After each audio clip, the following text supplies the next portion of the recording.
Nick from Bridge City Sessions. Our guest today is You're the Fist from Oakland, California. Hey, how's it going? Hi, Nick. Hey. Duh. So go ahead and introduce yourselves and let everybody know what you do in the band.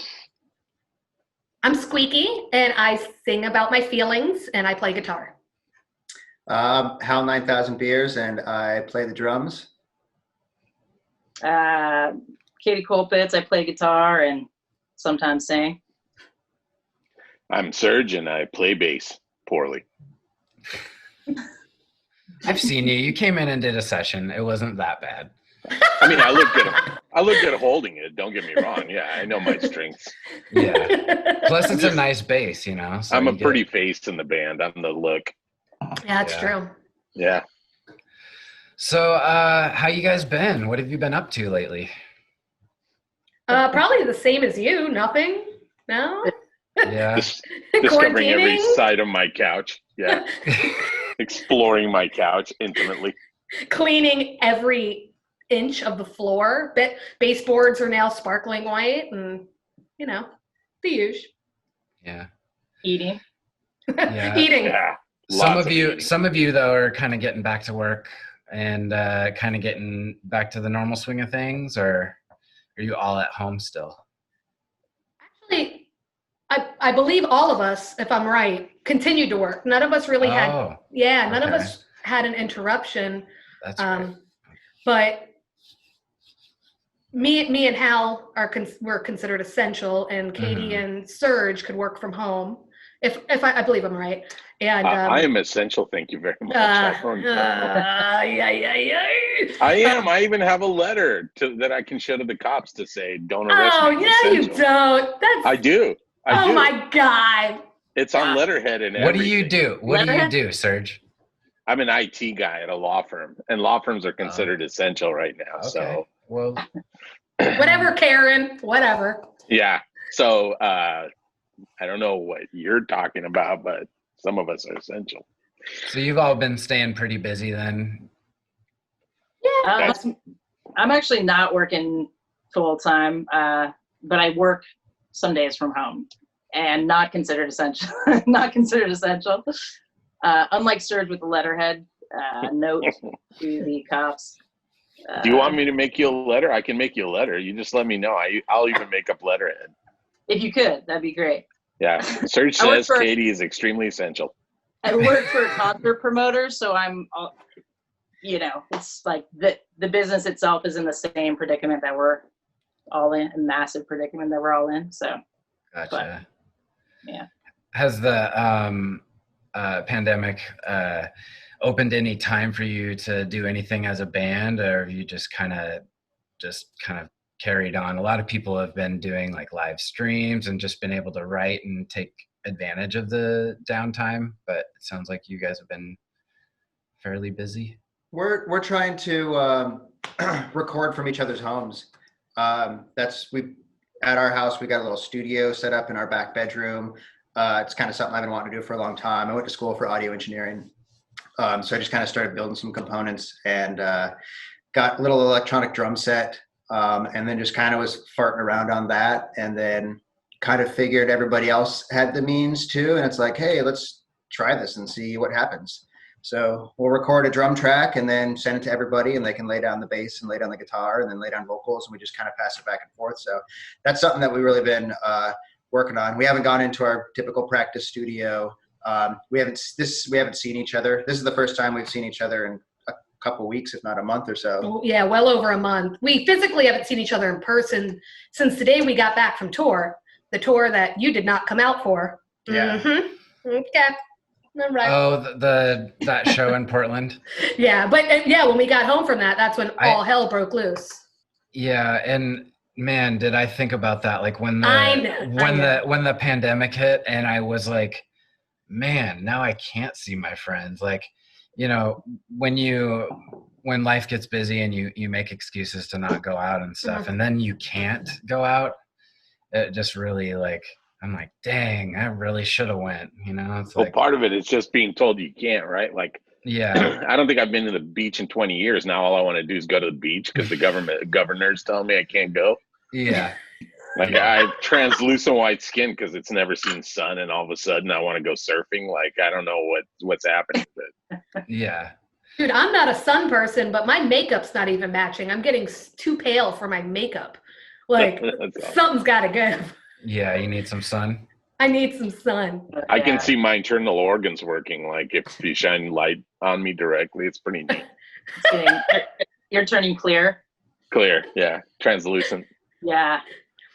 So, no, go ahead. I was just gonna say, but the only benefit, and that sounds like a horrible word to use right now, is we've been go since our new album came out. So we've actually been using this time to write, which we have not had time to. It's always getting ready for a tour or getting ready for something. And so since we have been home, we've been writing a lot. Well, that was actually my next question, was because you have a side project with Hal, and it's just a 2-piece, right? Yeah, we have a 2-piece together. Okay, and that's Cut Rate Druggist. Yeah. Yep. I always read it, but I don't say it out loud, so I always feel like I'm going to mess it up if I say it. It's like it's just a weird combination of words that just. You said it like it's a foreign word. You're like, Reto because I didn't want to fuck it up, and then I ended up saying it weird. No, it is a weird word. It's a weird couple words to say, and I have a lisp, so if I say it real fast, it's all messed up. When I read it out, I always it always looks like either cute rate druggist, cute rate cut rape druggist. Yeah, it's all these. All these different words pop up in my head when I'm reading it's it. It's like a stoner conversation. It's cut rate druggist. I don't understand what's so hard. It's like, dude, do you know, like sometimes when the word you say too many times, like it just sounds weird in your head. Like it's cut rate druggist. I don't understand what's going on here. When I was getting the URL for it, I was talking to the people on the phone, and there's no hyphen. It's all just like one scramble of words. So the guy's like, pewter-rated ruggists. What do you guys do? Do you guys like? You guys install rugs? Do you guys make rugs? Yeah, that's right. Or what do you do? We do the cutest rugs you ever seen. And then I told him, he's like, "Oh, okay. So you guys sell drugs?" And I was like, "No." So yeah, go daddy. We're banned, duh. Right. Duh. Duh. So since you are basically like quarantined together, did that open up some more time to kind of take that project to some more writing or? Well, this past year we've been writing like crazy, so we have a good amount that we just want to record now, which we're doing. We're doing some pre-production stuff, but ultimately at the end, we want to get into a studio, or once our home studio builds up a little mightier, record it here. But yeah, I've been doing a lot of on the digital drum set or electronic drum set. I'm not 100% stoked on those sounds. Although I've been recording MIDI through a recording program which has some cool sounds you can utilize, but I really want to get behind like a real acoustic drum set. And play that again and record that. So this is just kind of a means of being able to continuing to kind of record, work on new songs and stuff, and pre-production. Stay up to date and stuff until we can actually get in and do it the way that we want to do it as well. Yeah, totally. Well, Chris Finster, our mixing engineer. Oh, we know Chris. We know Hello. Chris. Hi, Chris. So he probably has some tips on what you could do with your electric kit to kind of get the right tones that you might be looking for, because everything that he programs himself, he just does it with a keyboard, and it sounds amazing. So I'm sure there's a way to get by on some pre-production. Are you saying we don't need drummers anymore? Is that, 'cause, I mean, I'm kind of hearing that's the direction it's going in. I got tons of keyboards. All drummers in an automated field. Yeah. I just get a monkey with a synthesizer, and then it's just fine. Yeah, that's wonderful. So what's been happening with the band? I know that you have a single coming out. I've seen a video for it. May 29th, Bed of Nails. You have a video coming out. We do. Awesome. Is this off a? This is a brand new song. Okay. And actually, this is the very first song that the four of us in this lineup has released together. which is super exciting because Serge joined us right before Revive Me, our last album, came out. So he didn't have a hand in that writing process, but so I'm super stoked. And we have a bunch of other singles. So long story short, we're doing a monthly release, song and video throughout the summer. So we're going to 4 songs. So it'll be May, June, July, August. And they'll be all digital for right now. Cool. So we really wanted to make it special for Serge and just be like, look, man, we're going to take this a whole new direction since you're in the band. Yeah. Just going to fucking do it from our houses. That's Don't right. look at me. Yeah. Yeah. There's not, go sing in your closet, dude. That's basically, use the equipment you've had since 8th grade and let's do this. You know? That's right. I'm sitting with a tape recorder, like, bring, bring, bring. Yeah. So how are you guys producing these videos? Have you already recorded them all and then just have this all planned out, or are you shooting them yourselves? We are shooting ourselves.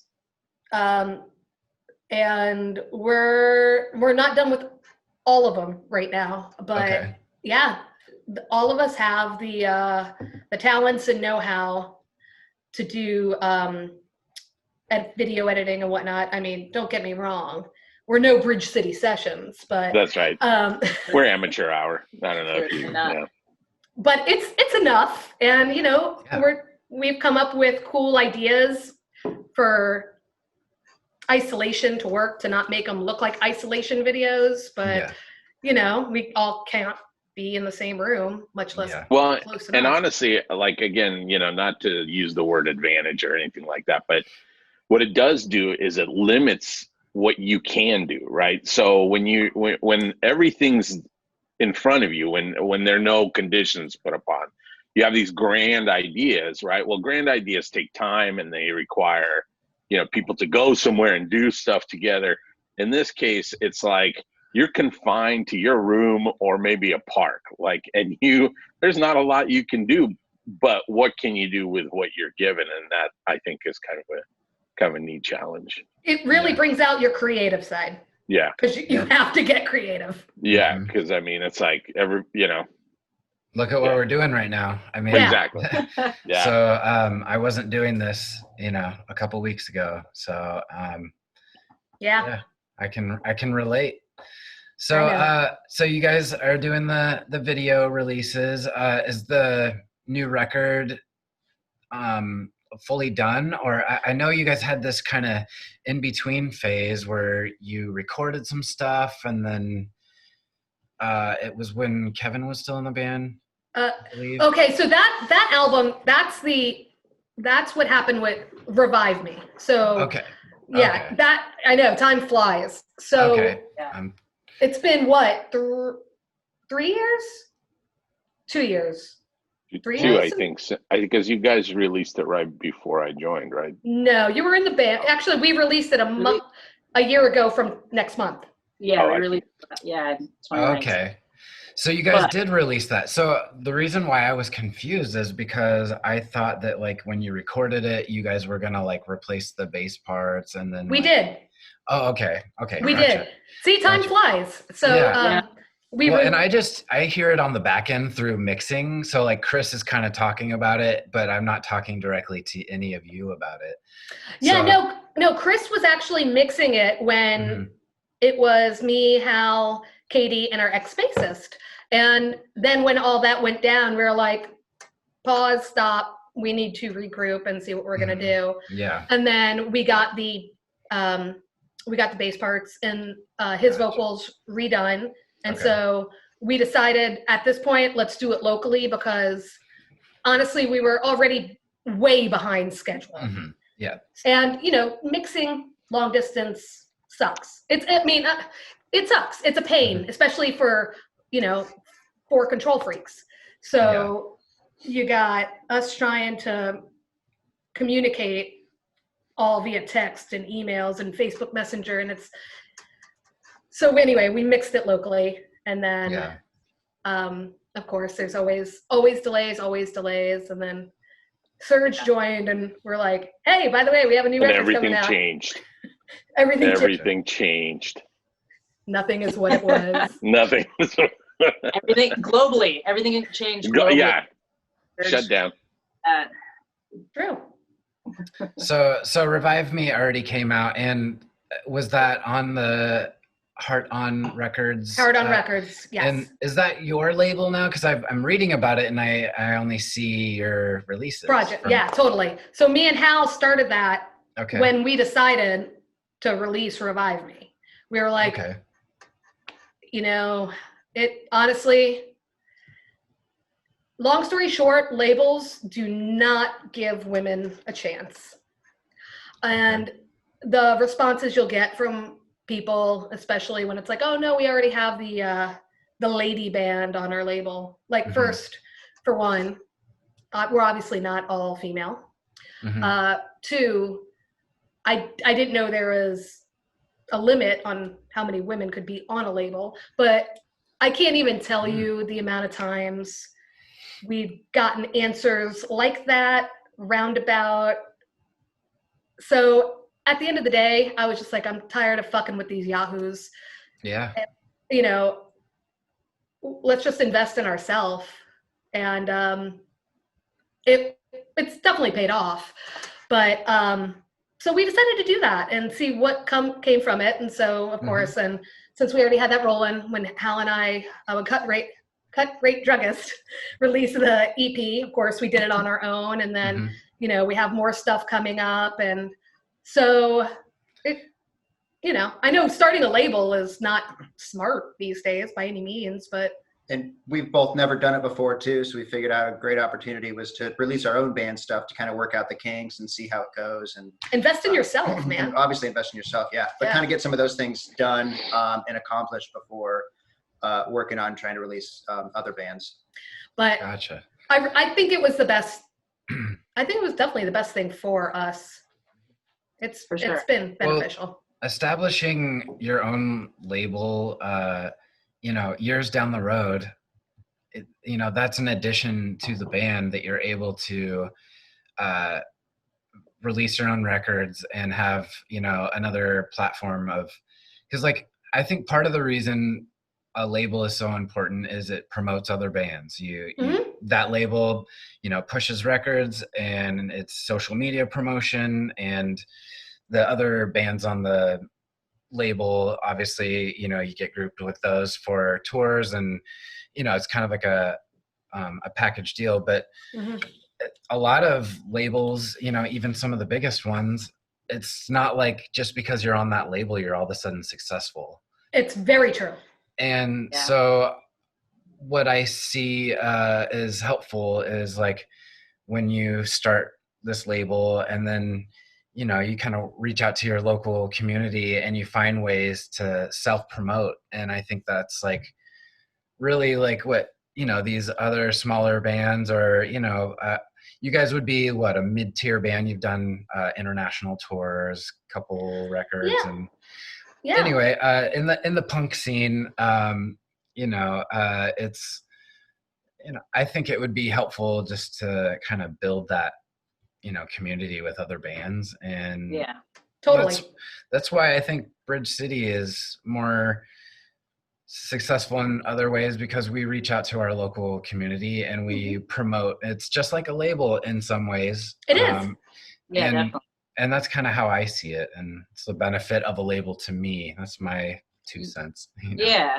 Cross promotion, reaching a wider audience, people that wouldn't necessarily see you in some other, genre or something. And also having a label with like a positive and cool mission is definitely cool. I mean, to me, it's cool. It's exciting, and people get interested not only in the bands, but the label, so you can have people that are just interested in like, oh, this is rad. This label's like supporting, women, people that wouldn't normally just get a shot because it's like, marginalized. And so, it's a good way to expose, bands just from the label itself and the positive, I think, positive mission of that. So totally. It's really cool. Plus, like, you have a label name on your records, and like, interestingly enough, how much of a difference that makes, Yeah. So weird. Yeah. I mean, people take you a little bit more seriously, Great name. it's just that little, on the about section of your social media page, and then it automatically just kind of gives you that little bit more of credentials, Right. I would say. It's like, hey, somebody else likes these people besides their own band members. That's neat. Maybe I should like them too. But to me, it's such a weird concept, because when I see self-release, I'm like, oh, okay, these people are motivated enough to get their own shit out there. Like, that's kind of what I always like too. I'm not saying, label versus self-release, one's better than the other, but I always find it super encouraging. I'm always like, because there's so many bands or people I know or that are just like, yeah, we've been sitting on this album for 3 years. We're just looking for someone to put it out. And I'm like, and really, Yeah. 3 years? You could I have, know. you guys could have put $25 away a month and had that shit paid for by now. Get out of here. Yeah. So you mentioned something that was kind of stuck with me, is that you were saying that women don't really have like much of a place on labels and stuff. So do you think with your label that you're gonna kind of be like that label that kind of searches out other women in bands and kind of pushes that voice for them? Or Absolutely. It's our mission statement. It's already been said pretty much. Okay. If you're not a female or female identified or women identified focused band, yeah, no need to apply. gotcha. I don't need a bunch of white dudes fucking screaming about their bad day. Fine, I'll Right. go. Not saying Bye, Hal. I mean, bye, Bye. Serge. Bye, Hal. Not, yeah. Not saying I forgot Hal's white too. not saying we're against that, but there's already like so many homes for that. Yeah. Like there's no homes for female fronted bands or just bands with females in it in general. I've been in bands with at least 1 to 2 females my entire life. Yeah. And I've always kind of seen where you get pigeonholed into like it's like the girl rock Tuesday night, like, hey, we can't give you a Friday or Saturday, but we have this girls rock Tuesday. And it's like, okay, how does all that work? And all the way that the flyers are designed for a certain clientele for women and stuff. So one thing we've been doing at Hard On Records is Punk Women Crush Wednesday. So every Wednesday we find either a band that happen to be all females or just a single female in a band and stuff.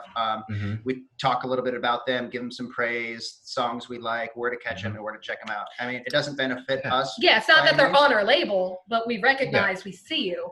Yeah, I think it really speaks for the label if they can constantly be scrolling your feed and see that you're really kind of doing what you say you're doing. You're identifying that women need more of a presence, and that your label is more for identifying women in punk rock and stuff like that. So I think it's really cool. I flipped through your Facebook page and I saw it right away, and I was like, oh, that's really neat, and so I respect that. Thank you. And Hal's played with women in bands. Serge, I'm sure, has played with women in bands and does now.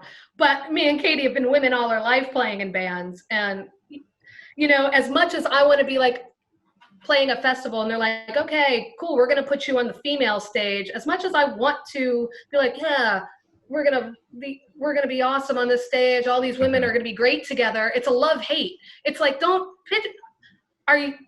like, why is there a designated area? Yeah. It's horrible. But at the same time, I do support other women that play music, obviously. So it's kind of this love-hate inner battle fight I have. I'm like, no, fuck your women's stage. I want to play. I want to support all these women. So I'm like, yeah. I think what's shifting is like some of those things are becoming more, like more of an empowered space rather than like you're pigeonholed to this side. So yeah, like Squeaky said, our whole lives, that's what we're doing, how we're seen, what we're offered, what, that kind of thing. And I do think there's a massive shift that's happened just in the past couple of years, even obviously with like women's voices and stuff, where like a lot of those spaces or those stages or like events are intentional and like empowered. And that's a very different thing than, let's see, what do we do with these people, like these women that we're going to, put over here. And so, like Squeaky said, it's about, want to lift up our community and also like we're also masters of our craft, right? So, you know, how many years, you know, are we being, you know, sort of described how to do what we've mastered? You know, it's like, okay, well, we've been doing this for 30 years, just like you, and we all have our limitations and we all have what we excel at. And so I just think, you know, I'm way into like supporting whatever is like supporting people and what they're passionate about. And so that's why I think it's cool, you know, Squeaking Hal's label, Hard On Records, you know, appreciate their mission statement and like what they're trying to do there. And like as a queer female, you know, it's like, you know, that's even a whole another thing. And so that's part of their label as well. And, you know, it's just you know, just fighting a good fight out there. Yeah.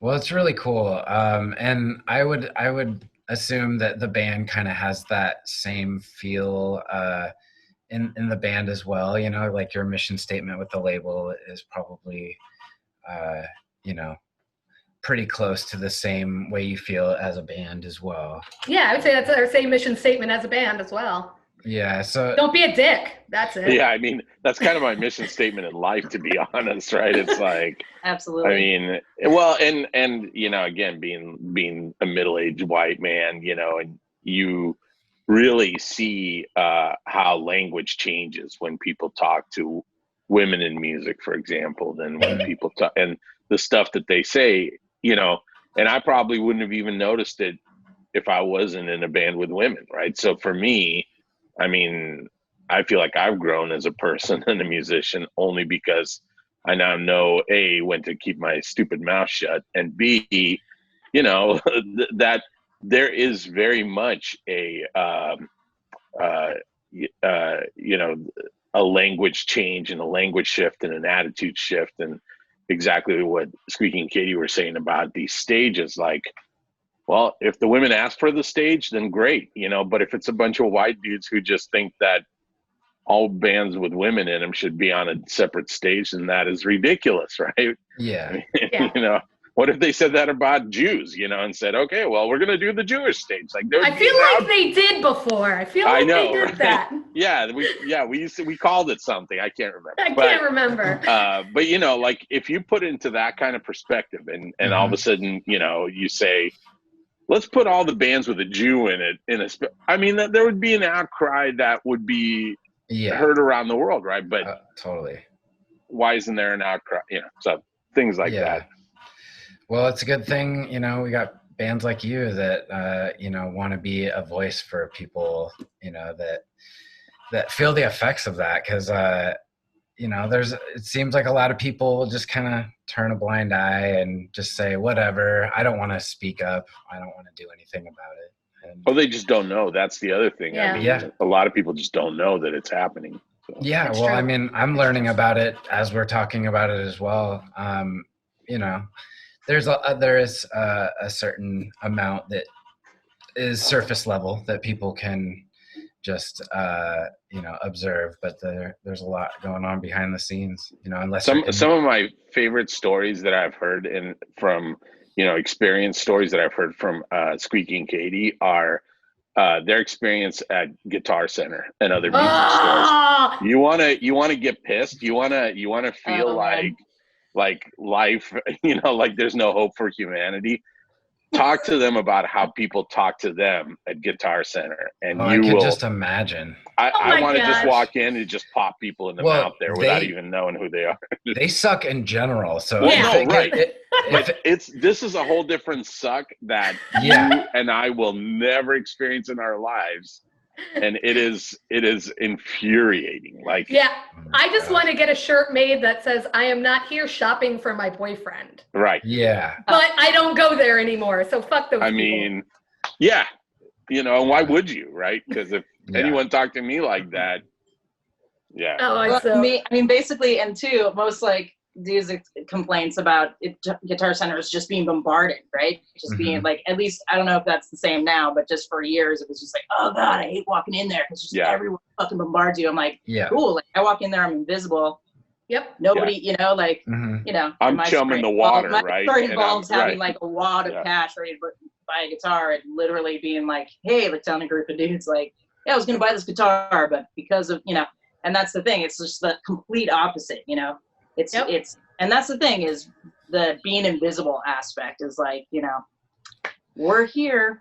Yeah, I think I feel like they look at you and they're just like, does he have any money? Does he look like he's like actually going to spend some money? Because there's been so many times I'll go in there and just sit there and jam and try to get somebody to notice me, to like ask me if I need help. And I just am like that poor kid that just is always trying out amps, but never is going to buy anything. So you should do the pretty woman thing. You guys work on commission? Yeah. Exactly. I'm clearly chumming the water because big mistake. Huge. I don't know. Yeah. Is that a movie? What are you guys quoting right now? Get out of here. I'm kidding. I'm kidding. Bye. Oh yeah. It is helpful to learn which one is the volume knob and the tone knob. So I really appreciated that. The mansplaining that goes into Oh that. gosh. Yeah, really I could imagine that. I'm like toner, like for my hair. Is that what you're talking about? The amp comes with a toner? I can just see you playing into it just to be an asshole. I'd like to say I'm that witty, but yeah, I think anger comes before the wit. So I'm just like, fuck you. Well, yeah. Well, and if it happened twice, that would be one thing. It would be fun to play along. But if it happens every single time you set foot in there, right? The one thing that does suck is the times that I have gone in there to buy something for my boyfriend. That's the one thing that you're living the stereotype. Yeah, that's right. They're like, you were just in here a couple weeks ago and you were mad because I was asking about your boyfriend, and now you're actually buying something for your boyfriend. It's like, oh, I gotta buy blah blah blah. Something drum stuff, which I don't play drums. I don't know. They're like, oh, blah blah blah. I'm like, oh, and it's like, it comes out before you can even stop. It's like, oh, it's for my. Yeah. For my home studio. What, bro? What are you gonna say? Yeah. But I haven't gone there in ages. Yeah. Good riddance. Man, I don't think that I have bought anything. So I bought a bass in like 2009 or something like that. And I think that's, I bought it used, and that was like the last thing I ever bought from them. I cannot stand going there for anything. I'd rather just buy stuff online or. I know. And now that Bridge City has been lucky enough to get endorsements, we have to go through Guitar Center even less because we just go straight to the source, Yeah, that's awesome.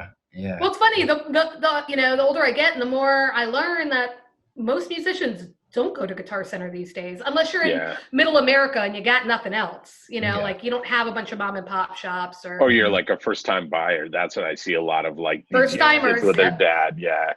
And that's cool. But what if it was kids with their mom? Yeah, Serge. Yeah. What does those have to do with Well, they would be clearly buying it for their dad. So what were we talking about? Sorry. We can move along. We've talked about Guitar Center for a minute. I know. Now it's going to be like endorsement. Yeah, that's brought to you by. Yeah. So what endorsements does the band have? Nothing. No one gives a shit. You do know you're talking to 2 women and 2 men, right? In one band. No one's given us anything. No, we've totally, all honesty, we've applied for endorsements. Nada. Yeah. It's kind of interesting. I love Bridge City Orange endorsement though. That was great to roll through there and play through your oranges. What do you play through? Well, thank you. But what do you play through normally, Marshall or? So I do have Marshall, but I play through an Orange TH30 these days, through a Marshall cabinet. Okay. But I also I was playing through a Marshall JMP, which is amazing. Also, I had sort of, since I bought the Orange, that's all I've been playing. And then I had to, plug in the Marshall for something. I was like, oh, I miss you, but I really do love playing the Orange. And then Squeaky's a Marshall gal. Yeah. I'm a Marshall gal. And Katie and I's Marshall sounded great together because we got totally different tones out of them, but they're both burly as fuck. And then when she went to Orange, I think they mesh just as well, if not better. Yeah, I like the tone blend of those 2 things. Yeah, so it was great to to play at Bridge City and have those fat oranges. It's fun. Yeah. Yeah, man. The what do we have? The Rockaverb. Yeah. That one is probably my favorite one that we have. That's and then we have the 120, which is the little black solid state orange, which is also, I mean, I've used it in here just to kind of practice and jam, and that thing is rad. Yeah, my head's only 30 watts, and it cranks. It's amazing. amazing. But the Rockaverb is one that I played through, like when we were touring in Japan, actually. Mhm. In Japan, they backline everything, and it's all excellent gear and everything. And so I played through a Rockaverb in Japan and was just sold. I was like, okay. Oh, yeah. I had been wanting an orange, but I was like, I don't know, for years. And Mhm. I had such a great amp. There was really no need to switch, but I played through that and I was like, I think I'm going to cross over. Just can always, can always use both. That price tag is always what got me to not buy orange over the years, because I was just like, man, $2,000, and then look at those cabs. They look sweet, but they're heavy and they're just expensive. Yeah. And so like, it was never in my budget. But man, like there's bands like Alkaline Trio, when I was a lot younger, first listening to punk, Orange was like, bands like that had that kind of tone. Like I always loved Orange, but I could just never afford it. And I could see why you would like it, especially for Year on the Fist. Like the tone that you get out of an Orange amp, it's like, it's so close to a Marshall, and it just, you can't really get a crappy sound out of an Orange when you're playing like rock and roll. And yeah, it's such a cool warmth as well. Like just that blend of just the crunch and the warmth is. Yeah. Oh, no one cares what we play. I agree. The price tag was always. Nobody cares about you and I. Like, I play through a black box and a broomstick. What do you play? You play Ampeg? Oh, don't give me a pity question. Come on, man. Hey, nobody cares. We're going through the. I use Gallon Krugers because I've used them for a long time, and they're just like, they sound exactly what you put in is what you get out. It's the most basic. There's no tone change. I used to play with Edens, and Edens used to either sound great or crap. Like you only had two settings, and I think there was a knob. It was like great, crap. And those things are pretty spendy, if I'm not mistaken. They're spendy, right? and like mine kept breaking on me, and I had, I'd be on tour in Indiana and have to go find a special Eden shop because nobody knew how to work on them. With Gallon Krugers, those things, I think they're made out of old Soviet tanks, because like I put mine through hell, and they just go. I've seen quite a people use them, and for me, I was just always like, if I'm going to buy one, it's got to be the Ampeg Classic, because I love that tone or whatever. And I could never afford it. That's the problem though. You're stuck with that tone, right? Yeah. So it's great for one but you turn around and the next song, it doesn't fit. And what do? Right? Well, then you got to do the pedal dance where you're doing the river dance over pedals. Yeah. For me, the GK is just like super simple, no effect on the bass whatsoever.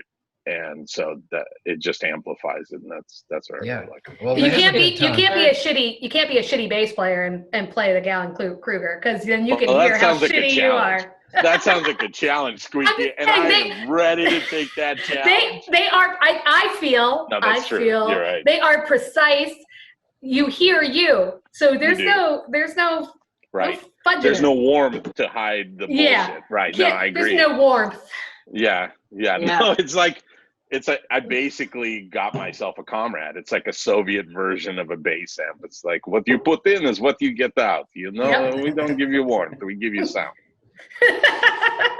You do that accent so well. That is because I am Soviet myself. I'm Soviet made. So, yeah. Yes, we do have a Soviet band. I didn't want to ask. I'm also made out of a Soviet tank. So, I mean, that's what we have in common. So a lot of people don't know that me and Squeaky kind of have like a history, and I'll kind of explain. We do? Yeah, we do. Is this what's happening? I don't know. Let's talk about it. No. Out the room. I'll leave yeah. the room. I think I'm So- supposed to be here for this. Yes. So this goes all the way back to Compton SF. And the reason why I say we have a history Yes. is because we used to be on the same label. And this was, before I knew you, but I got to learn about you, after you joined Year of the Fist or started Year of the Fist. But yeah, I used to be in a band called Unfallen Heroes, and you were in Compton SF. And I later learned that Stacy D was in the band with you. Mm-hmm. And I was just kind of curious, about that formation, because that's like going way back. Yeah. So long story short, I moved to California about 16 years ago. My old band and her old band played shows together. Mm-hmm. And so we'd met, so we were friends, and, we had just always had a friendship, and then we just formed different bands. She had formed Compton SF, and I was in several others. We were playing together, and yeah, I guess she probably had Compton SF going for a long time. I don't know how many years, but she had even moved to England with it, moved back with it. So it had gone along for, quite some time. And then her and the drummer, Jen, which is also an old friend of mine, she's a drummer, Stacy, obviously, singing and playing guitar. They were living in SoCal, and their bass player was up here. And once I was at one time, I was in 4 bands that were all extremely busy, and I kind of just had it and quit all of them within like 6 months, or they ended. It was just time. So at that point, she was like, "I'd love for you to be in Compton," and I was like, long distance band, not interested. So after a couple of months, and her and Jen talking to me, I'm like, "Come on, let's do it. It'll be fun. It'll be easy peasy." I decided to join, and so we did it for about 2 years with me and the band. Gotcha. We did an album together. I think they had an album before me, but they weren't quick on the release. I think they were a band for 5 years, and they released an album, and then it took another 5 years to release another one. But long story short, yeah, we were in a band for a couple of years together, and it's funny because with us being long distance, I told them, I was like, "Hey, I'm starting another band. It's called Year of the Fist." And she was like, "Hey, me and Jen are starting another band called Bad Cop, Bad Cop." Mm-hmm. And I was like, "Okay, cool. Let's see what happens with Compton." And then 3 months later, we were like, "We don't have time for Compton. Let's just end this." But the funny part is, Compton SF, no one liked the name. Everyone thought the name sucked. And so at one point they tried to change the name to Bad Cop, and I was like, "I don't like that name." And everyone it was either all or nothing. Everyone had to be for something or nothing. And they're like, "Okay, cool." And so we just stuck with Compton, and apparently that name works. Yeah. What was the label you guys were on? So it was Horns Up. Yeah. So were you? Was that band already on that label previous to I have no idea, to be honest. I can't recall. I want to say it was. Maybe no. I honestly, I don't know. Did you have any ties to that label at all, or were you just kind of going with the flow of? Going with the flow. Yeah. I know all the dudes separately. Okay. Wait, were you a part of Horns Up as well, or was just your band part or on the label? So, so My New Vice, the 2 members from My New Vice, Smiley and Gil are the guys that run it, and and that's kind of I was playing shows with them, and then when I joined the band that I was in at the time, they were already on that label. And then there was this compilation that came out, and that's where I heard Compton SF, is because I was listening to this compilation that I was on, and I was like, "Oh man, these bands rip." I loved the vocals. I'm a huge fan of bands like Reviver and just like bands that just have like a raspy sounding vocalist, where it's just not super clean, but just I love that like smoky, raspy sound. And that's why I like bands like Get Dead and All Bets on Death. There was like a lot of rad bands that were actually on that label, and I discovered a lot of them through that compilation. And so I just thought that was kind of worth mentioning because a lot of people might not know, you know, some history. And then so you guys ended up starting Year of the Fist in 2011. Yeah, you know, I was just fighting him with the date, the year a couple weeks ago. I think it was 2010. He says 2011, but I think it's 2000. I think you are right, because when we started Year of the Fist, me and Hal wanted a two-piece. We did it as a two-piece. Like that was going to be what Cut Rate Druggist is now. That's what we were looking for. And 10 years ago, we were ahead of our time. But when we wrote those songs, we were like, this doesn't hold up for a two-piece. So it was very short-lived as a two-piece. We didn't even have a name. Like the band wasn't even named. But the songs that we wrote ended up being Year of the Fist first record, a good percentage of them. And then we started playing with Katie and an old friend Nick. So our bass player's door is always revolving. We had Noodles for a while. Why are you looking at me, Squeaky? You're looking right at me. You have no idea I'm looking at you. Even through Zoom, I can sense it. Yeah, hopefully we're on our last bass player. But so then last but not least. But sorry, good. Maybe least. I don't know. So anyway, I'm rambling. 2011, I think, is the official date. I think me and Hal started playing in 2010. Right, yeah. And then I think Year of the Fist started doing shows the beginning of 2012? 2012, yeah. It took us a long time to play shows. By that time, you had found Katie, and you had a we were playing full band. Yeah, we were playing with Katie. Katie was on the first record. We had our friend. Yep. The whole thing. The first record was actually recorded in two separate sections. Yeah. We were going to just do an EP, and we recorded with our original bass player Nick, who ended up leaving and moving to back to Seattle, where I knew him from. And then we got Timmy came in and played bass. So we had recorded like 5 songs with Timmy and 5 songs with Nick, and then ended up kind of putting those together to come up with the first album, Death, Breath, Light, and Pain, which came out in 2012. And then from there, like, we just started burning through bass players. Well, just flying. It was like, oh man, what's that movie? Spinal Tap.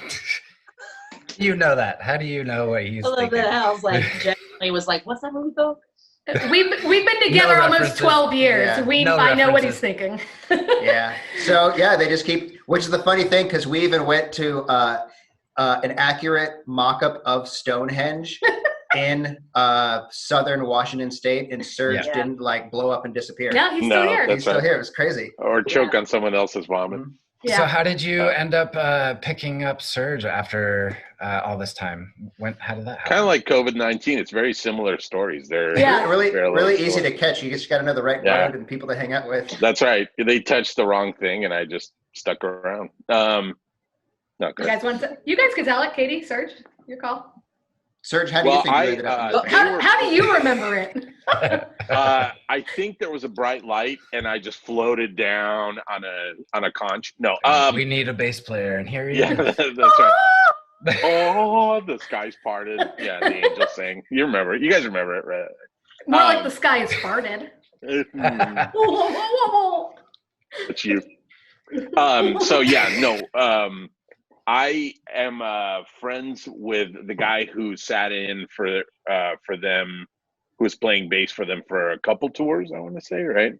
But I think 2 like long runs. Yeah. And I was actually living in Japan for 14 years, so I moved back and I was in bands out there, and so I moved back, and I was looking for bands, but I had no idea because, of course, after 14, like I was in bands before I moved to Japan. Then 14 years was like I was in a coma for 14 years, and then I woke up and everything's the same but kind of different, and everybody's got like kids and responsibilities, and so I was couldn't find anything, and so I talked to him and I said, his name's Jeremiah, just so I don't keep saying him.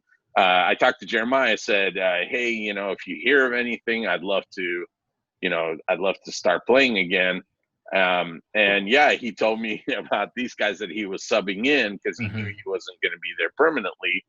And then they're like, yeah, they sound interested. And interestingly, Squeaky and I were on a same label 20 years ago. So they kind of, I think you guys knew of, I was in a band called Limp, and I think you guys knew of the band, sort of, right? Like you might have not known the music, but you've heard of the band or something like that. Yeah, I've heard the name. I don't know if you're asking the other. Okay. I know who they were. Hal knew you guys. Yeah. I knew the name. I didn't know Serge was in the band, so I look at him differently now and stop listening to him. That's right. Right. With awe, with shock and awe. And so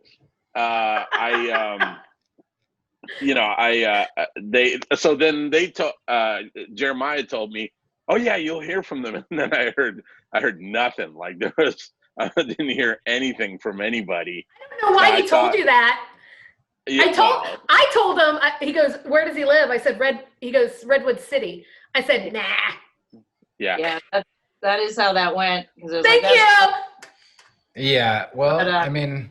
But it's not because of the type of person from Redwood City. But no.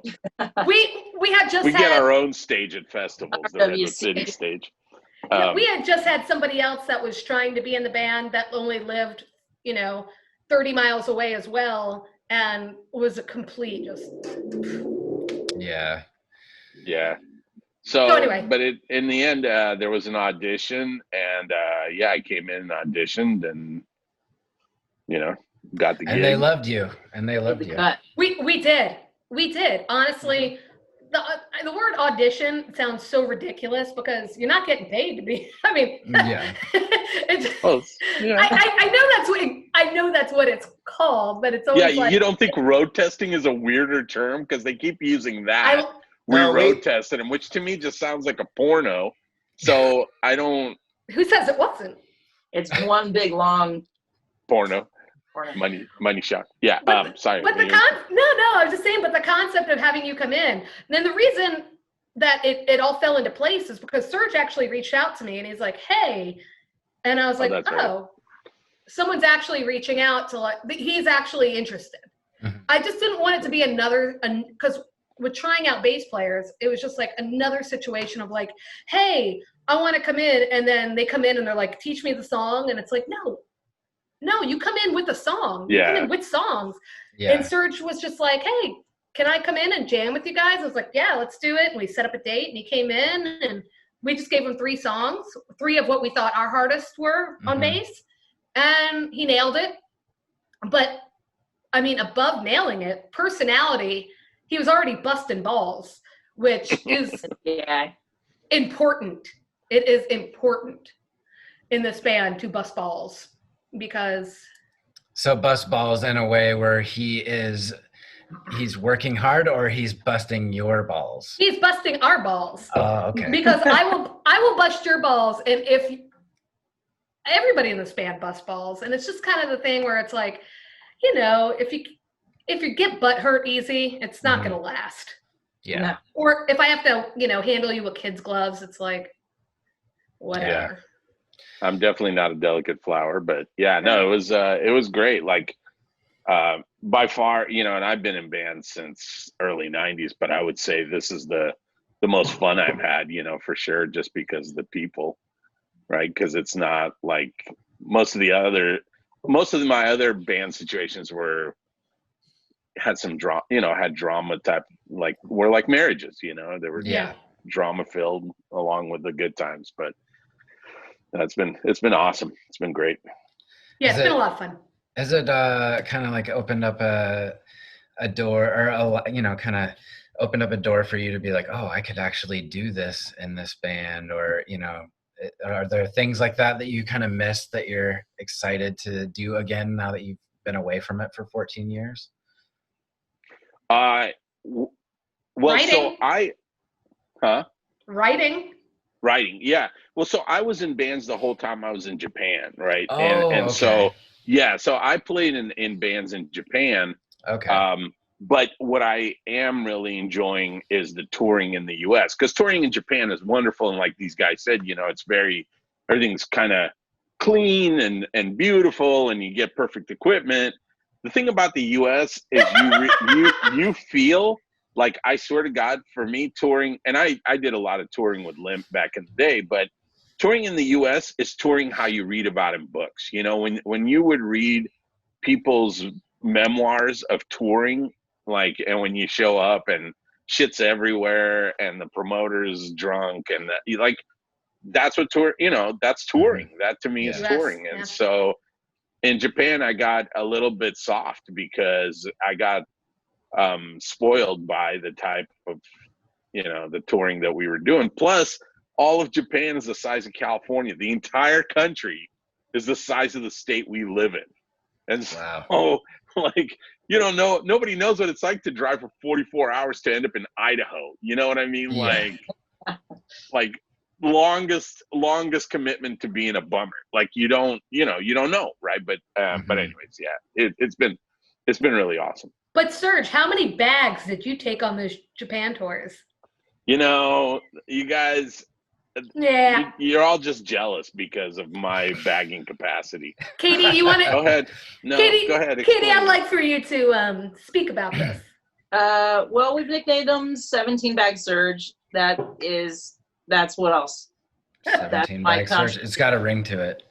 Yeah. Yeah, 17 Bag Surge. I think it's a cool. You like it. So why so many bags? Why don't you just have a couple big bags? Why do you have to have I 17? Do have a it's See, now I'm busting your balls. All busted. Yeah.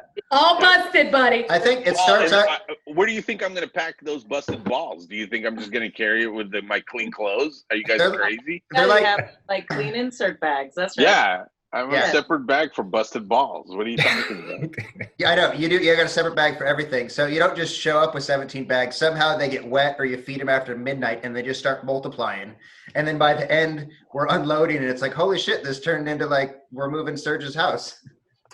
Look, I'm not a hobo and I'm not riding a train. So I don't understand why my bag situation is such a problem. Well, you're a modern day bindle carrier. Your bag situation is my bag situation. Your bag situation, whatever. Your bag situation, bitch. Next question. Good burn. All right. Sick burn squeaks. Okay. Well, it's been great. So I was just kind of curious. The pandemic hit and you guys had some stuff planned, had some stuff canceled like everybody else.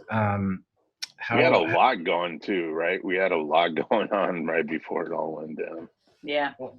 Tell me a little bit about some stuff that you had planned, and are you guys rescheduling, or how's that going to work?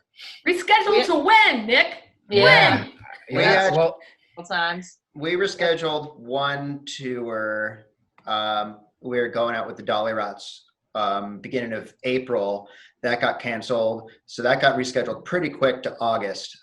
We're still, but now we know we're still on for that, but I'm not crossing my fingers, or holding my breath for that. At that time, we didn't realize how serious this was because no government officials were telling us how serious this was. Right. Yeah, it was March, so at March, everyone's thinking, cool, July, definitely in the clear, August. Yeah. So that was when that tour got rescheduled. We thought May was cool. We're actually, Nick, we were supposed to be on tour right now. We were supposed to be in Ohio. Yeah, Ohio. Yeah, because we had a tour. We were going to play Pooza Fest on the 17th. And so we had a 2-week tour around that. But yeah, it's just, as we all know, it just keeps getting pushed out. But it is, it is crazy how initially everything got rescheduled, because I was watching the larger tours too from, with my work, just like, that's kind of how I've gauged personally, like, oh, okay, this is, because stuff was getting rescheduled sort of, a few months out, summer, but now we're all in the realism of the situation here, I think. Well, and I also wonder, like at the beginning of it, people were really quick to reschedule stuff because everybody thought, oh, it's a month or two thing. But now I think we've all settled into the reality of the fact that it's either long term or we don't know, right? And so I think people aren't as quick to reschedule stuff and go, okay, let's just set it for this date. They're like, well, let's see what happens. And I mean this not just in music, but in general. No, totally. And it's like our booking agent, she's not going to keep rebooking. And that's work on her that she's ultimately not going to get paid on. And we have two more tours this year. Mm-hmm. One being the rescheduled Dolly Rots in August. And then we have an East Coast tour around Fest in October. And, it's kind of like we can cross our fingers, but at the end of the day, it's not going to be a surprise if they're like, not going to happen. Yeah. I saw bands announcing their Fest, like a month ago or, it seems like a while ago. And I was just like, are you kidding? Like, this is really going to happen. Like, it was hard to get excited because I was just like, you guys are this is false advertisement. I kind of feel like. Yes and no, but I mean, it's kind of like it's hoping for the best, definitely. Yeah, totally. But at the same time, it's not like we all don't know what's going on. Yeah. So I feel like anybody that's like, okay, Fest, so-and-so is playing Fest, if it happens, they'll be there. Mm-hmm. But I don't think anyone's like, oh my God, Fest isn't going to happen. That's crazy. Yeah. Right. I mean, everybody wants something to look forward to. Yeah. And I mean, they've already sold out of a bunch of passes and stuff too, which I think is cool. But it's a pretty harmless thing to do to just add some positivity to today's. Like you can get refunded on your passes if it doesn't happen. You can get refunded on your airline tickets if it doesn't happen. You can get refunded on your hotel room. Nobody gets hurt, by just saying like, hey, we're playing at Lucy's October 31st in Gainesville, or we're playing this place at the so-and-so, if it happens, it happens. But if it doesn't, I don't think anybody's going to get upset about it. Right. Yeah. Yeah. Well, it's not like it's Ticketmaster who's refusing to refund people because they're assholes. Oh man. Yeah. You're and usually looking right at me, aren't you, when you're saying that? No, I wasn't. Oh, okay. I wasn't. I worked for Ticketmaster for years. So. I didn't know that. But now I'm looking at you. Yeah. A lot of these people too, though, when they're booking these, they're, kind of being proactive and letting people know that they'll give refunds if it doesn't work out. And then a lot of other people are also turning it into like a chance to do a live stream set and host it just instead. So, I mean, is there any of those things happening for you guys that you'll end up doing a live stream instead of it, like, were you able to reschedule in that way? It's well, for us, it's hard to do live streams because we're a Forest Peeps rock band and we're not getting in the same room. Yeah. Could we do some separate acoustic stuff? Yeah, I guess you could. But it's hard. Yeah, it's hard. And I've done 2 live streams for my other stuff, but it's like how would we, there's some things out there that, I'm sure everyone's looked into. So like for how can we jam together? And of course, everyone's working on those platforms for sure to upgrade all those platforms to get that to, I think Kazam is definitely one of them. And it's not, I don't think it's quite there yet, but yeah, so I'm sure we've all thought about that. Like if we were to do this, how would it be? Cause like I said, I can do like songs by myself and we could do like versions of these songs by ourselves for sure. Yeah. Or like we're doing now, like working on the recordings and the and the videos, also like there's the outdoor factor, right? So one of my bands has done like one outdoor rehearsal, like safe distance, everyone had like a station, but how do you have to have the space for that. You have to have some and the noise, with that, and then you have to have like the ability to live stream that, and that's all Like I live in an apartment. Yeah. Serge lives in an apartment, speaking I'll have a house, but yeah. And, you guys maybe with Cut Rate Druggists have, more of that opportunity since you guys are both there together. Honestly, the music for Cut Rate Druggist, and I'm not opposing it. I'm not saying it'll never happen, but right now I don't feel like it's necessary for me to sit there and play some Year of the Fist acoustic songs. Like those songs, I think a lot of those songs have so much animosity that I couldn't even portray it acoustically. Yeah. And Cut Rate Druggist is such a interesting, because I play rhythm bass through a guitar rig and a bass rig, and so it's kind of a so you setup. split it. Okay, that's I cool. split it, and we could do that. We could go into the space, but honestly, we're not even going to our rehearsal space because we have to interact with people. Hal and I have not seen a human being other than work in forever. Like we are so socially distancing. There's no, but I'm not going to say it won't happen. I mean, honestly, if this goes on years, that's the only thing I can do. Yeah. Right. I feel like with all the content that you'll be putting out every month, with things starting to open up, that maybe it's not the biggest focus, but the opportunities are there for a lot of bands. I'm seeing a lot of fests and shows and stuff, and just curious if you were rescheduling any of your tours to kind of go that rate or that route, but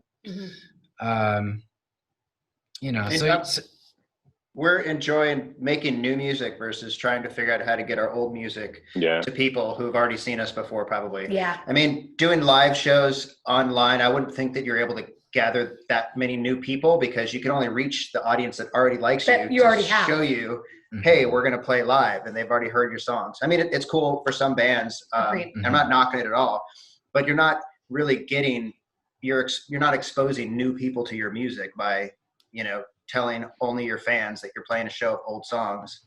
So I think trying to, focus on writing new music and, kind of having some videos that come along with it, stuff to get out there and still stay kind of new and current versus kicking the old same can again. Well, and it's a great opportunity, like you said earlier, right? Because, the situation forced us to stay home and have time to write, which is a real challenge, when you're off to work every day and then you have friends and family and tours and life, all those things, just carving out time to write something is a challenge, and here you're like, I think right now the challenge honestly is to just be inspired, I should say, right? Because you're sitting at home staring at Netflix, like life is not giving you situations to, I don't know. I've been at an emotional flatline for a while. So it's kind of hard. Like every day's a Wednesday. That's what I've been telling people. Like it's not a shitty Monday, but it's not a great Friday. It's just Wednesday. And so I think for me, at least, that's the challenge, is to be inspired enough to write something. So going back to the single that you guys are releasing on the 29th, and that's with you and the band. So all of these songs that are going to be released are obviously going to be recorded off the new record. Is that going to be a full length, or what is that? Well, it's not really going to be considered a record yet.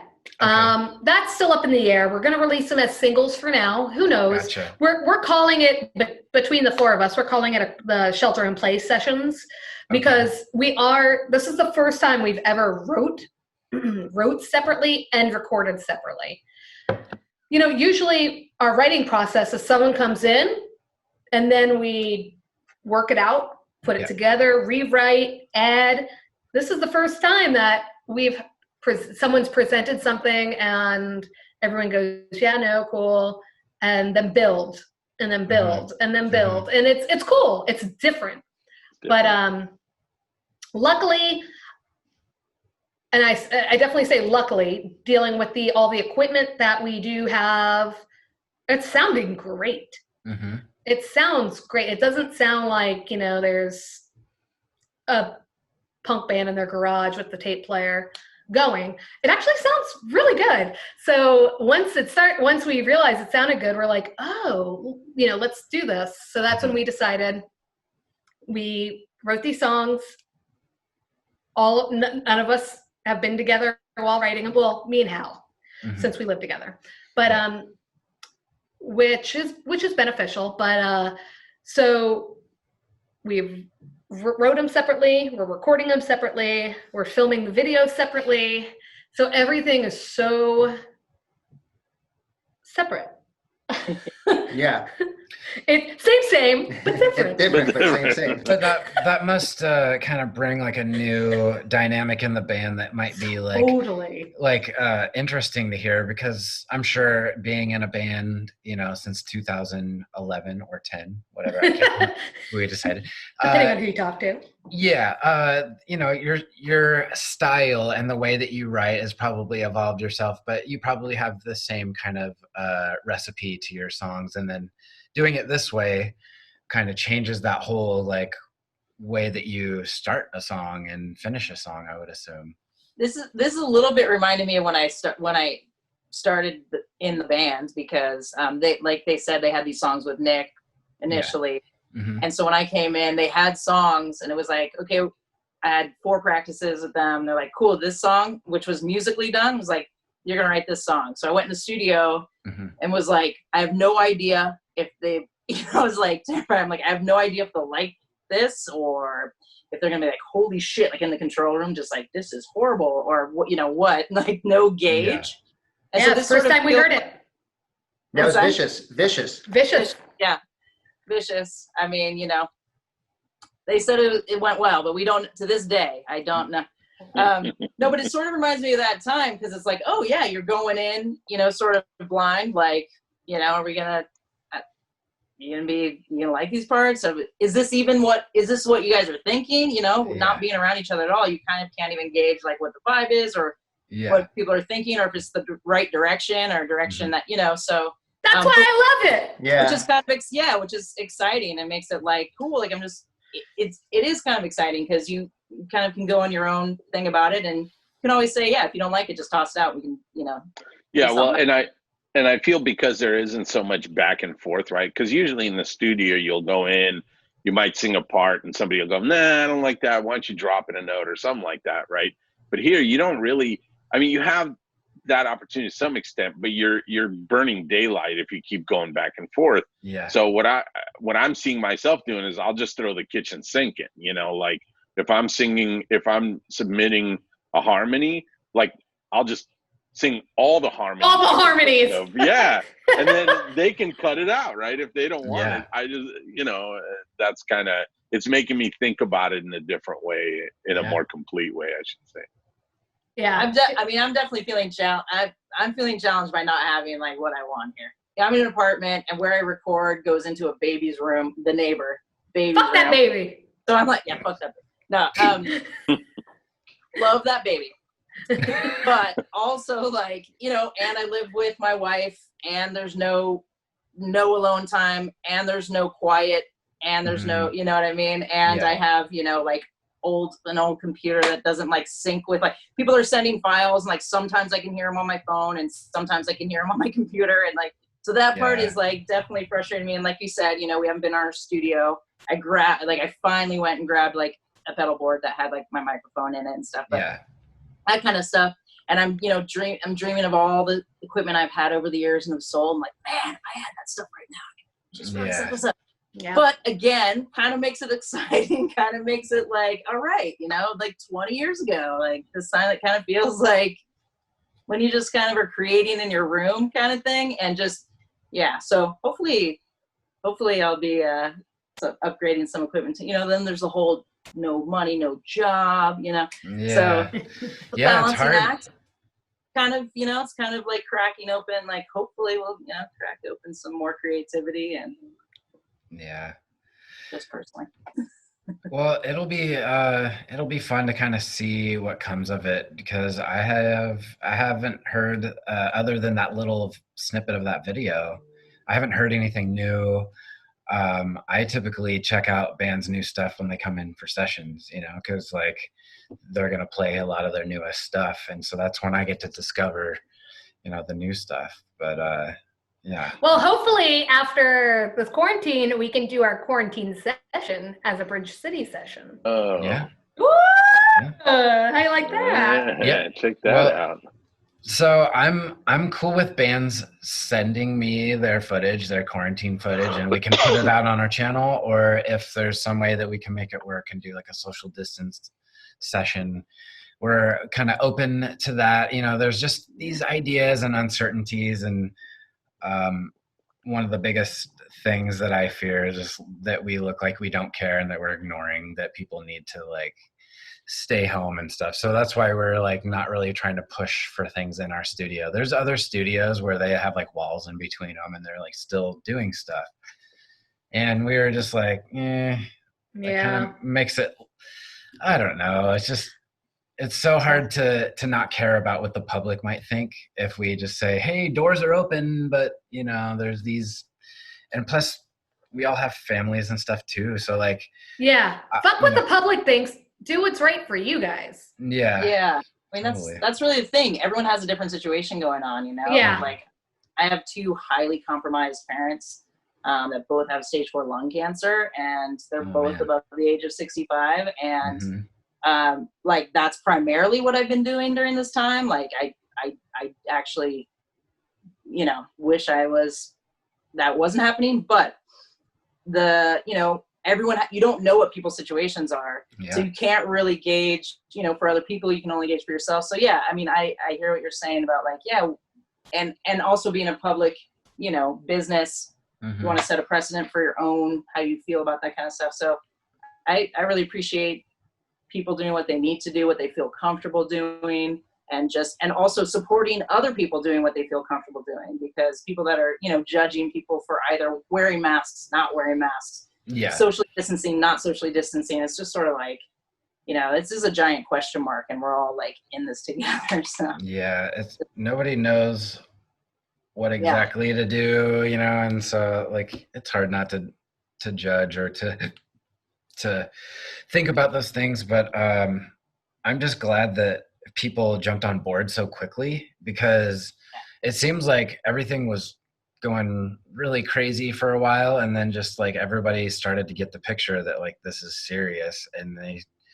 stayed home, and then all of a sudden everybody's supporting each other. So like I saw some positives come out of this. At the same time, everybody's tours were canceled and shows, and people's lives are falling apart financially and all this. But I did see a few positives, and where people were trying to support the other people in need. And it's been nice, because I feel more engaged with people now than I have been in the past, couple of years outside of when they come into the studio. Yeah. I feel like now people are like, oh, let's actually call somebody, or let's, do a video chat. And, there's been times where like, I got a random video call from somebody, and it was by accident. And like you answer the phone and look away real quick, and you're like, oh my God. Like, you see the other person on the other side of and now like we're all just calling people all the time. And,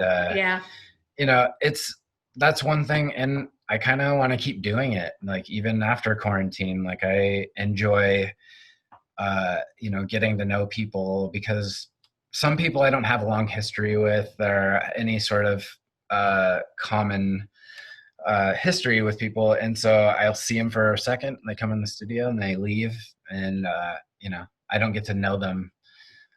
So this is a way to kind of do that. So it's totally. one positive that came out of it. Yeah. Truly. I think there are, there's definitely a lot of like hidden gem things out of this, some gifts that we can take away from it. And just like you said, like people coming together and working together, and just even like this, like, finding ways to be creative together, finding ways to support one another, finding ways to put something out, finding ways to, make a video, or, whatever. I think those are gifts, and just, sort of a collective consciousness around, like, we really are in this together. Like, you can't do anything truly alone. Like, at some at some point you get help from somebody else with whatever. You may put in like so much time and more time or whatever, but at some point somebody helps you with something. I think that's a cool thing to gain, at least, you know, through challenging time. While we're on the subject of helping and doing all that stuff, what could your fans and viewers do to help you guys as a band? Buy your merch or your new record, or it feels like such a weird time to push yourself when there's so many other people that need more help than us. Yeah. But you know, we are a total DIY band, and we did load up our store merch full of shit because we thought we were going to be out for 3 months. Yeah. Ultimately, you know, every month we had 2 weeks out, just about over or under, and so we got a bunch of shit for sale. Instagram, Year of the Fist. Facebook, Year of the Fist. Twitter. Following, reposting, that always helps. I think hopefully I'm correct here. With these new singles and videos coming out throughout the summer, we might have some fun little things to, I guess, kind of like win some. We'll have some contests. One of a kind Year of the Fist items. Giveaways. Just giveaways. You don't have to buy anything. You just got to share it. Maybe it might make somebody's day by sharing this cool new Bed of Nails video coming out on the 29th, or what comes out at the end of June. So I think that, if you got money, donate it to people who need it and who want help. If you really want a Year of the Fist merchandise or albums or something, you can get it from Bandcamp. But just kind of share it. Give other people the gift that you already have that we give you. Really awesome. That's what I have to say. I don't want to put you on the spot, but are there any people in need that might, you know, need an extra plug or anything like that? Everybody. Women's shelters. You know how many women that are in abusive relationships that are now stuck at home with their abusers? Yeah. Yep. I could imagine. Yeah, domestic violence has gone up tremendously. Good God. Supporting like local. Sorry, go ahead. No, you're good. Local. Well, I was going to say supporting local, like small venues, right? So one of our local venues we're in the East Bay, in the Bay Area. So the Ivy Room is one plug I'll give, because they're independent, 2 women owners, 2 queer women owners. So, and they're fighting to stay, you know, afloat. So that's, but I think, like, you know, any small club or music venue is definitely so important, you know, because once we can play again, you know, where are we going to play? Where are we going to play? Yeah, we're already losing so many great venues. So that would be my plug. Donations or buy their merch or get gift cards that you don't use. Any little local restaurants and shops, anything that you can do for where you live locally, or if you travel a lot and there's a cool little mom and pop shop or restaurant that you like to go to. Burger King doesn't need your money. Taco Bell doesn't need your money. McDonald's doesn't need your money. All these places don't need your money. They want it. Yeah. And they want to make it look like they need it. But if we don't have, if we get out of this whole thing and there isn't a Taco Bell or a Wendy's, and I'm not going to cry. Oh yeah. What if Taco John's goes? You might shed it one tear from Hal. I'll take my life savings and open up a franchise. No. I could do without that, you know. There's all those small little businesses offer up creativity and uniqueness and personality and stuff, where some of the other places are just a cookie cutter stamp. Tossed around. So I think locally, wherever you're at, wherever you live, think about some place around you that you used to go to, that you used to do, that you used to like.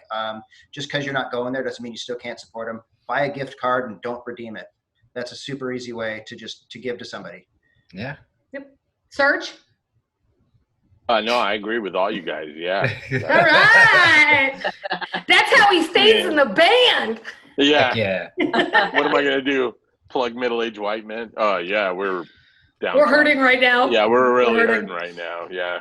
No, I totally agree. My girlfriend has a small business, and it's constantly on her mind. She owns a bakery in San Francisco, and it's basically. What's the name of that bakery? Fillmore Bake Shop is the Okay. name of it.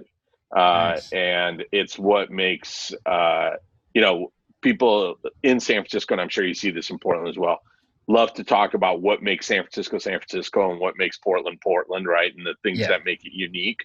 And it's those kind of businesses and those kind of venues that make those cities unique, right? Mhm. And so, you know, those same people that constantly talk on and on about the character of San Francisco, for example, or the character of the Bay Area, need to now put their money where their mouth is and really support those businesses.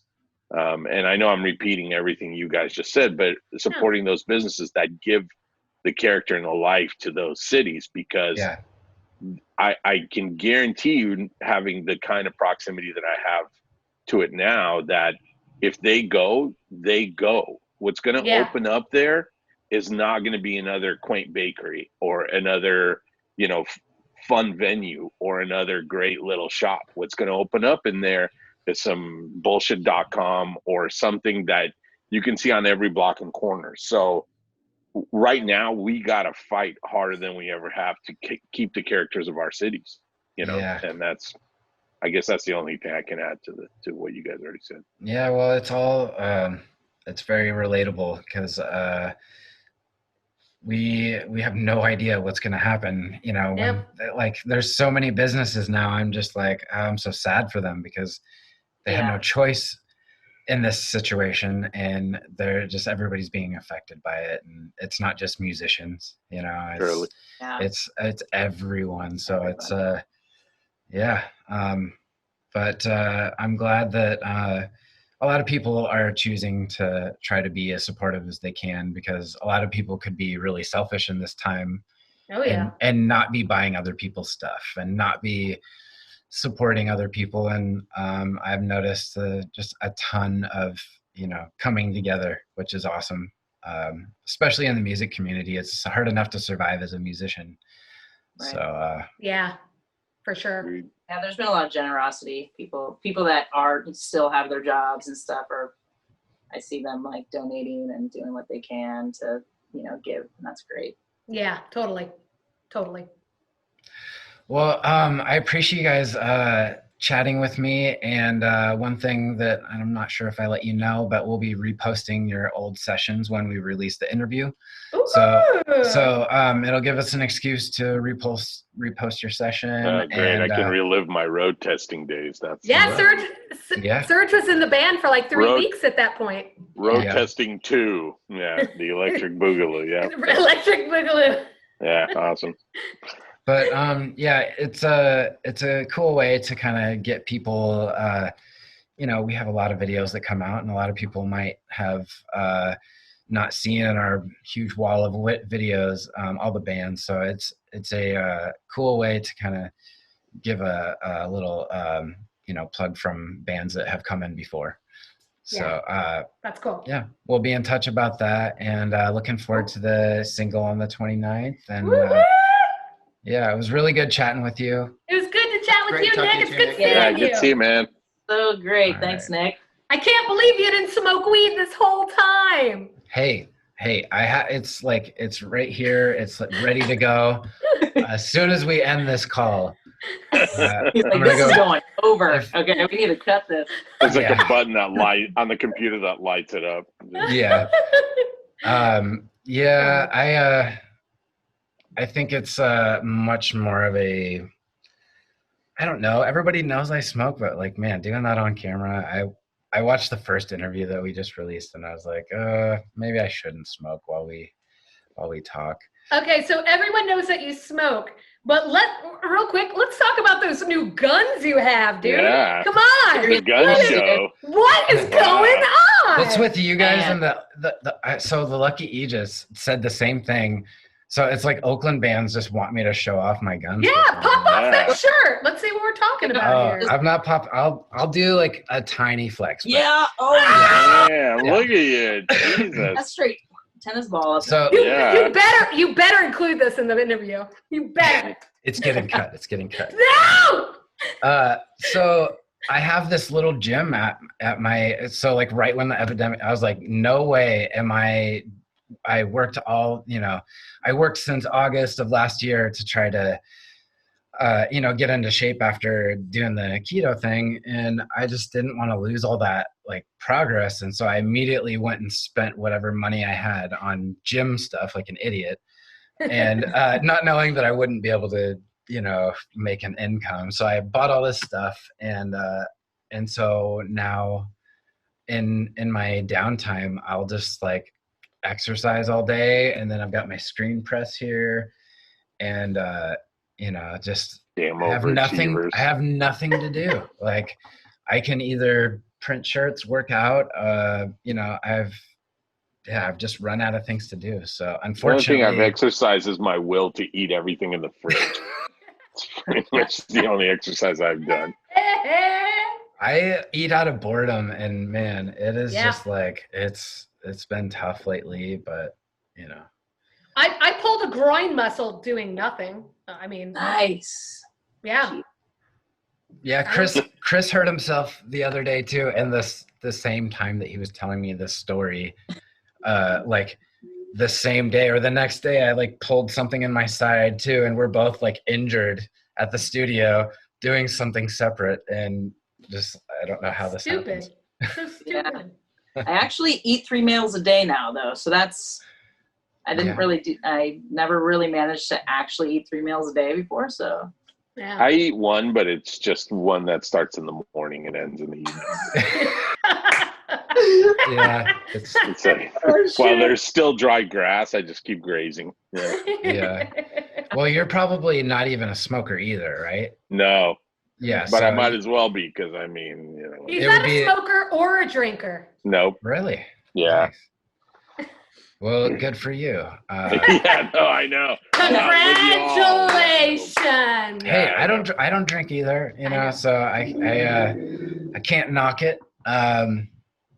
But yeah, again though, really excited to have this interview with you guys, and Well, thanks for taking excited. time out, Nick. yeah. Yeah, thank you, Nick.